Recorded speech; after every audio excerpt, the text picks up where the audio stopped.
Mafunzo ya ufundi nchini KUPPET kimeibua wasiwasi kuhusu usalama wa walimu, kikisema kupanda kwa joto la kisiasa kumeanza kuwatia hofu walimu kote nchini. Viongozi hao wakiongozwa na mwenyekiti wao Omboko Milemba wamewashtumu baadhi ya wanasiasa kwa kutoa matamshi ya uchochezi yanayolenga kugawanya taifa kwa misingi ya kikabila na kuwataka walimu wasio wenyeji kuondoka katika maeneo fulani, hali inayofanya baadhi ya walimu kuomba uhamisho kutoka maeneo yenye ushindani mkali kisiasa kuhofia usalama wao.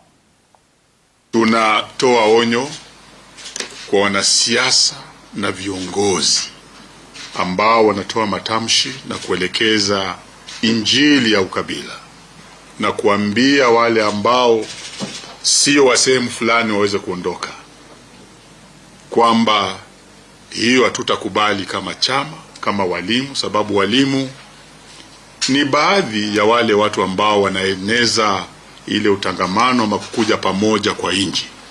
Kumbukeni, azma moja ya elimu ni kuleta ile ushirikiano ama unity katika nchi yetu.